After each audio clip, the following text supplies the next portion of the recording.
Уважаемые якутяне, любители физической культуры и спорта нашей республики, разрешите мне от имени спортивной общественности нашей республики, от имени Олимпийского совета, от имени Министерства по физической культуре и спорту Республики Саха-Якутия и от себя лично поздравить вас с наступающим 2022 Олимпийским годом. Подводя итоги уходящего 2021 тоже Олимпийского года, хочется отметить, что он был очень ответственным, сложным в то же время, но хочу отметить, что он был тоже очень успешным относительно нашей сферы. Мы провели 70% запланированных наших соревнований. Это 317 спортивных мероприятий по нашей республике.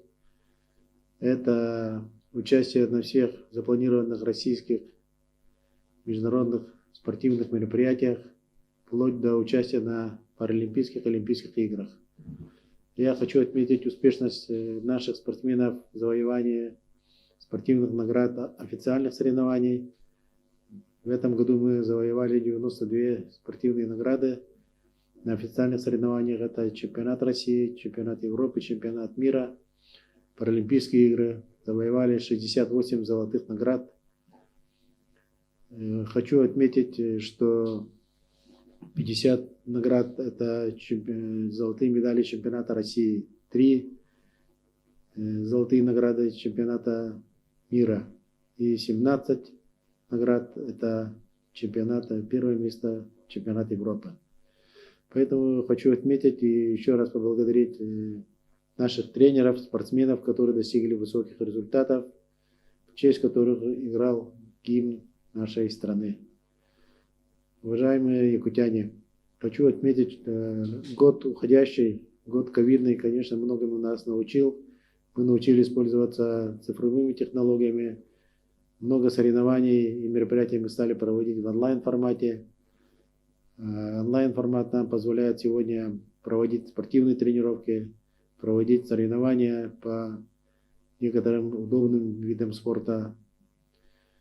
Мы отмечаем грамотность, которую проявили наши жители Якутии в голосовании, когда мы определяли итоги года, определяли лучших спортсменов года. Это по телевизору, наверное, вы все видели онлайн-трансляцию на НВК Саха гранд-финала. Хочу отметить, что 198 085 человек приняли в онлайн-голосовании при определении лучшего спортсмена и лучших спортсменов, лауреатов спортивного года. Я думаю, это своеобразный рекорд, который достоин повторения в следующем году. Практически 1/3 трудоспособного населения смотрели вот этот, оказывается, гранд-финал и принимали участие в голосовании. Наступающий 2022 год тоже очень серьезный год. Год тоже олимпийский, год зимних Олимпийских игр в Пекине. Летом в Бразилии, в городе Кашиас-де-Сул, пройдут сурдоолимпийские игры. И мы планируем, что наши спортсмены тоже примут участие в Бразилии на сурдоолимпийских играх. Перед нами стоит огромная задача по успешному проведению мероприятий, которые посвящены столетию ЕАСР в 2022 году. В первую очередь, конечно же, это чемпионат мира по масс-рейсингу, который пройдет в конце июня в городе Якутске. Мы планируем участие 50 стран мира, которые приедут в нашу республику в честь столетия и знаменования ЕАСР. Мы с надеждой и тревогой, конечно, ожидаем проведения 8-х спортивных игр народов республики, которые пройдут в июле месяце в селе Парагонцево Салданского района. Это мероприятие тоже знаковое, тоже посвящено столетию ЕАСР. В честь успешного проведения этих игр строятся спортивные объекты, новый стадион строится, новый многофункциональный спортивно-оздоровительный комплекс строится спортивный зал, универсальный зал спортивных единоборств.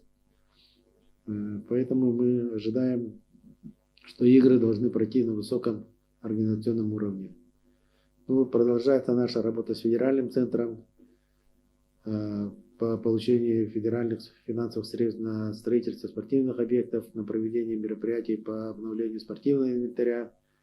по приобретению инвентаря для сдачи норм ГТО.